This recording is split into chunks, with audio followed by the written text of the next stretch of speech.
저는 이미 격차는 벌어지기 시작했다고 생각하고 내년에도 좀 늦었다고 좀 생각을 해요. 올해 말까지 정말 AI를 정말 잘 활용하지 않으면은 내년부터는 격차가 굉장히 많이 벌어질 거다라고 예상했는데 저는 그 시기가 더 빨리 도래하고 있다라고 생각을 하고 AI를 활용해 성공적인 비즈니스를 이끌어가고 계신 평범한 사업가님을 모시고 AI 관련 이야기를 해보려고 합니다. 많은 분들이 그 AI에 대해서 관심은 있는데 어떻게 해야 될지 좀 막막해 하시더라고요. 초보자분들이 쉽게 따라할 수 있는 실질적인 그런 방법들을 사례를 중심으로 한번 이야기를 들어보려고 합니다. 평범한 사업가라는 유튜브 채널을 운영 중에 있는 허민이라고 하고요.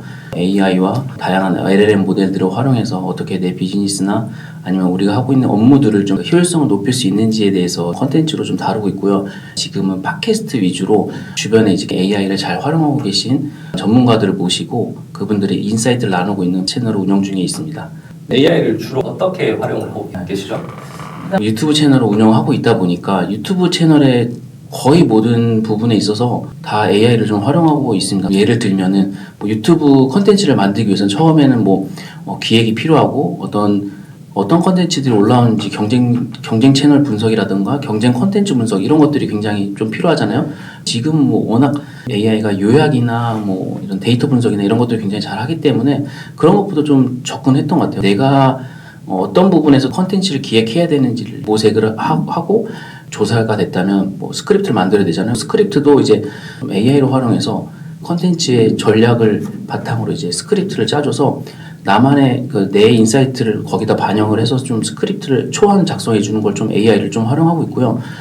저희는 영상 편집 쪽에 이제 AI를 가장 많이 좀 활용하고 있습니다. 이전에는 컷 편집조차 되게 어려웠고 가장 좀 어려웠던 게 음성 인식 자막이었던 것 같아요. 그 정도로 자막이라는 영역이 굉장히 노가다고 처음부터 끝까지 그 영상을 다 봐야 되기 때문에 시간이 상당히 걸리거든요. 오픈 AI에서 위스퍼라는 좀 음성 인식 AI 모델이 등장하면서 그 음성 인식률이 굉장히 이전보다 뛰어나지면서 한국어에 대한 이런 음성 인식률도 올라갔고 자막을 인식하는 기술을 활용해서 좀 더 보시기 편하도록 자막을 좀 입히는 작업들을 영상 편집에서 활용을 하고 있고 타임스탬프까지 생성을 해주다 보니까 이전에 유튜브 채널을 운영할 때 수고가 많이 들었던 부분들을 저희는 AI로 좀 활용해서 편집을 하고 있습니다. 그리고 최근에는 팟캐스트로 진행하면서 카메라 여러 대로 이렇게 진행하고 있잖아요. 이런 것들도 예전에는 오디오 싱크를 맞춘다거나 아니면 카메라를 어떤 화면을 보여줘야 될지 이런 걸 설정하기가 굉장히 어려운데 그게 다 이제 AI로 이제 말하는 화자를 이제 비춰준다거나 약간 그런 것들이 가능해지면서 여러 명이 붙어서 해야 되는 어떤 편집들을 이제 한 명의 숙련되지 않은 편집자들도 AI로 활용해서 도전할 수 있기 때문에 저희는 그 부분에서 좀 굉장히 많이 활용을 하고 있고 이런 것들을 이제 초보자분들도 조금만 배우면 할 수 있다는 거죠. 그렇죠. 누구나 다 활용할 수 있는데 전문적으로 콘텐츠를 다루시는 분들은 생각보다 많지는 않은 것 같아요. 그래서 그런 것들이 이제 활용하는 사람들에게 저는 기회가 있지 않을까. 확실히 이제 AI 시대의 유튜브 컨텐츠의 제작도 이제는 좀 쉽게 누구나 할 수 있는 시대가 됐지 않나. 네네. 오히려 지금이 어찌 보면 기회이네. AI를 활용해서 진짜 나만의 어떤 그런 브랜딩을 반영한 유튜브 채널을 운영한다면 저는 좀 거기서 좀 기회가 있지 않을까. 어쨌든 유튜브라는 채널은 장기적인 관점으로 바라봐야 되고 지금은 각 부분에 있어서 AI를 좀 활용을 해서 힘을 좀 많이 빼면서 좀 오래가는 전략을 가져간다면 저는 이 AI 시대 그리고 앞으로 다가올 시대 2025년에 컨텐츠를 꾸준히 발행하는 사람에게 기회가 좀 있지 않나라는 좀 생각을 합니다. 요즘에 AI 툴이 워낙 많은데 일단 초보자분들 막 AI를 배우고 싶다라고 하면 일단 뭐부터 어떻게 시작해야 될까요? 유튜브에 이미 너무 많은 정보가 올라와져 있기 때문에 영어가 안 되시는 분들도 요즘에 번역도 너무 잘 돼서 나오는 컨텐츠들이 많아서 유튜브 크리에이터들의 컨텐츠를 좀 먼저 꾸준하게 좀 살펴보시는 걸 추천드립니다. 꾸준하게 컨텐츠를 발행한 크리에이터들의 컨텐츠를 계속 팔로우하면서 AI가 어떻게 발전해 나가고 있고 어떻게 활용해야 되는지 그런 인사이트를 좀 얻으신 다음에 그분이 운영하시는 오프라인 강의가 있거나 그러면은 저는 오프라인 강의를 통해서 좀 학습하는 게 남들보다 그래도 좀 빠르게 좀 AI를 좀 학습할 수 있다라고 생각을 하기 때문에 전반적으로 그 탐색하는 시간이 저는 그래도 한두 달 정도는 좀 필요하다고 생각을 합니다. 이제 인간처럼 이제 사고를 하는 어떤 언어 모델을 선보였고 저는 범용적으로 활용하기 위해 챗GPT가 좀 가장 뛰어나지 않나라고 좀 생각을 하고 일단 처음 접하시거나 이제 입문하시는 분들에게는 좀 챗GPT가 가장 좀 UI나 이런 부분에서 좀 굉장히 쉽기 때문에 좀 사용해 보시는 것을 적극 추천드립니다. 다 유료로 돈 쓰기가 좀 그쵸. 부담스러우시니까 네. 그러면 이제 챗GPT로 시작을 하는 게 좋겠다. 챗GPT의 가장 다른 모델들과의 어떤 차별화된 기능은 저는 추론이라고 생각을 합니다. 그래서 최근에 이제 5원 모델이 출시가 됐는데 이제 5원 프로라는 모델이 출시가 됐죠. 그리고 뭐 성능이 5원 프리뷰보다 훨씬 더 많이 개선이 됐다고 하는데 챗GPT에는 GPT-4 옴니 모델이 있고 그 이후에 이제 5원 미니라는 모델이 있습니다. 그래서 GPT-4 옴니가 이제 그 기존의 GPT 3.5, GPT-4 모델의 이제 가장 최상의 모델이고요. 그 모델하고는 좀 전혀 별개로 5원이라는 모델이 등장을 했습니다. 그래서 5원은 이제 인간처럼 이제 사고하고 추론이 가능해졌기 때문에 간단한 명령만으로도 어떤 걸 원하는지 좀 판단을 스스로 해서 좀 인간에게 답변을 해주는 이런 모델이 업데이트가 됐는데 이런 것들은 초보자들이 굉장히 좀 활용하시기가 좋습니다. 추론이 가능해지기 시작하면서 프롬프트를 복잡하게 작성하지 않더라도 고도화된 답변을 내주기 시작했습니다. 최근에는 이제 챗GPT를 굉장히 잘 활용하시는 분들은 거의 대부분 5원 활용해서 활용성을 굉장히 좀 많이 보이고 있어서 무료 사용자는 5원 모델을 사용할 수가 없어서 좀 유료로도 좀 결제를 해보셔서 사용해 보시는 것을 추천드립니다. 오히려 5원 모델이 초보자들한테 쓰기 좋다라고 하셨는데 뭐 질문을 좀 적당히 해도 알아서 잘 이해를 한다 뭐 이런 말씀이신가요? 네, 맞습니다. 유튜브 콘텐츠 제작할 때 그 AI 툴을 많이 사용한다고 하셨는데 그 네. 어떤 툴을 활용하시는지도 좀 소개를 좀 해주실 수 있을까요? 저는 그 컨텐츠를 많이 찾기 위해서 퍼플렉시티라는 검색 AI 서비스를 좀 활용을 하고 있고요.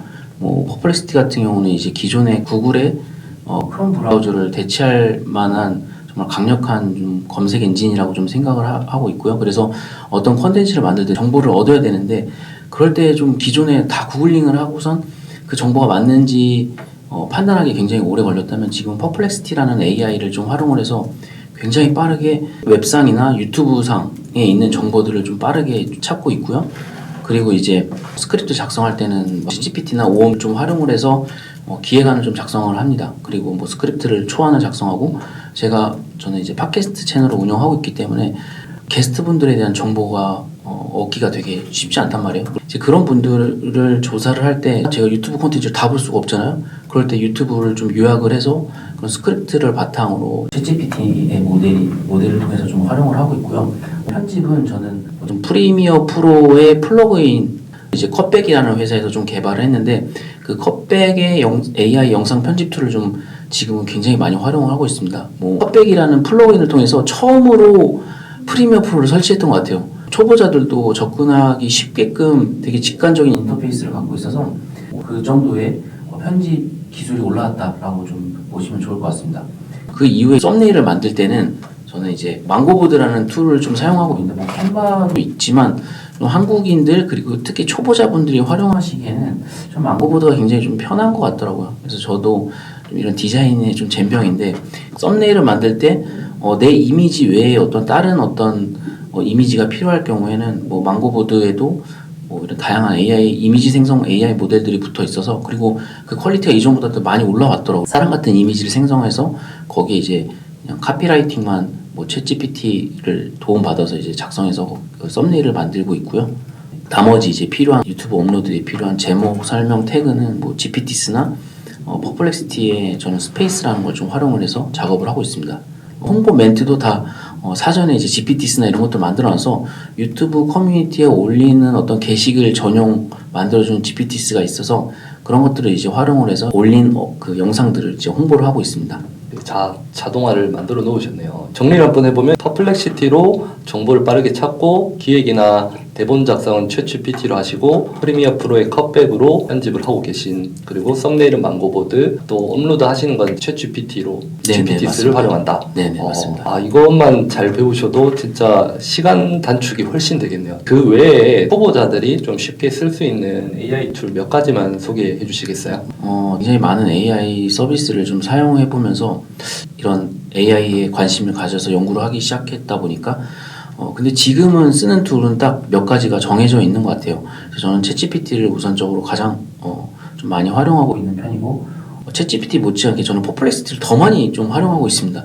챗GPT에도 서치 GPT라는 게 업데이트가 되면서 이제 웹상의 정보들을 이제 바탕으로 답변해 주는 게 업데이트가 됐지만 아직까지는 퍼플렉시티의 어떤 이런 기술이 좀 더 고도화돼 있고 직관적인 어떤 인터페이스를 갖고 있어서 시작을 다 퍼플렉시티를 하고 그거에 보조 도구로 좀 챗GPT를 좀 활용하고 있습니다. 그 다음으로 저는 이제 감마라는 툴을 좀 활용해 보시는 것을 굉장히 추천드립니다. 감마는 이제 신세님께서도 잘 소개해 주신 것처럼 PPT 제작을 돕는 AI 서비스인데 저는 이 PPT 제작뿐만 아니라 상세 페이지를 작성을 하거나 어떤 컨텐츠를 만들 때도 좀 활용을 많이 하는 편입니다. 가령 이제 제가 이제 팟캐스트를 진행할 때 어떤 월간 단위의 어떤 일정들이 잡혀 있으면 그런 것들을 소개해주는 게시글을 만들 때도 저는 감마를 좀 활용하고 있고요. 좀 초보자분들이 감마뿐만 아니라 최근에 노트북 LM이라는 그 구글에서 제공하는 이제 개인형 챗봇을 제공해주는 서비스가 있는데 노트북 LM 같은 경우는 무료이기 때문에 사용해보신 것을 좀 추천드리고 요 4가지 정도 챗GPT, 퍼플렉시티, 감마, 노트북 LM 정도는 사용해보신 것을 좀 강력히 좀 추천드리는 편입니다. 2025년에 어떤 변화를 가져올 거라고 이제 생각하시나요? 저는 좀 굉장히 더 많은 변화가 좀 있지 않을까 좀 생각을 합니다. 저는 아직까지도 챗GPT 유료 사용자들이 국내에서 1%도 안 된다고 들었거든요. 그 정도로 무료로 사용하시는 분들이 굉장히 많으시다는 이야기인데 무료와 유료에는 저는 차이는 확실하게 있다고 생각을 합니다. 물론 아예 초보자분들이 바로 유료로 결제해서 사용하시는 것보다는 무료로 먼저 접근해 보시면서 이 각 서비스들이 제공해주는 어떤 기능 중에 나랑 어떤 게 맞는지를 판단하신 다음에 AI 툴을 좀 자기의 비즈니스에 깊숙하게 좀 테스트를 해보시는 걸 좀 추천드립니다. 이 이야기를 드리는 이유는 격차는 이제 더 벌어질 수밖에 없다라고 좀 생각을 하고 업데이트가 된 5원 프로 모드가 어떻게 이 시장을 판도를 바꿀지는 잘 모르겠지만 저는 이미 격차는 벌어지기 시작했다고 생각하고 내년에도 좀 늦었다고 좀 생각을 해요. 올해 말까지 정말 AI를 정말 잘 활용하지 않으면은 내년부터는 좀 격차가 굉장히 많이 벌어질 거다라고 예상했는데 저는 그 시기가 더 빨리 도래하고 있다라고 좀 생각을 하고 이걸 사용하고 안 하고는 본인의 판단이지만 저는 굉장한 어떤 효율성이나 어떤 여러 가지 관점에 있어서 많은 차이를 가져오지 않을까. 저만 예로 들어봐도는 사실 저 정도의 규모에서 이 정도의 비즈니스를 플레이할 수가 없었거든요. 뭐냐면 편집하는데도 시간이 굉장히 오래 걸렸기 때문에 사실 한 달에 한두 개 편집하는 것도 저희는 버겁지 않나? 이런 팟캐스트 촬영하는 게.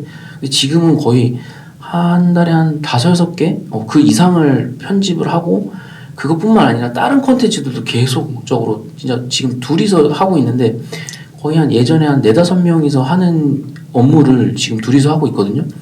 그런 걸 제가 몸소 경험하면서 이 격차나 어떤 효율성적인 부분이 AI를 잘 쓰고 못 쓰고에 따라서 격차는 더 벌어질 거다. 그리고 그걸 나중에 가서 막 뛰어든다고 했을 때는 저는 좀 너무 늦지 않았나. 이미 그런 분들은 그런 활용성을 바탕으로 또 자신만의 컨텐츠를 발행해서 이미 많은 유저들을 통해서 비즈니스를 운영을 하고 있는 것들을 많이 경험을 하실 거라고 좀 생각을 하고 물론 이렇게 말씀드리지만 저는 늦었을 때가 가장 늦지 않았다고 좀 생각을 하기 때문에 지금이라도 저는 좀 이 AI 연구를 게을리하지 않으셨으면 좋겠습니다. 그래서 하루에 한두 시간 정도 꾸준히 써보고 관련된 컨텐츠들을 좀 꾸준히 좀 트래킹하면서 이런 AI의 어떤 성장 가능성을 계속 탐색해 나가시면은 저는 좀 자신만의 사용성을 바탕으로 좀 AI를 더 남들보다 잘 쓰는 사례들이 굉장히 많이 등장하지 않을까 좀 생각을 합니다.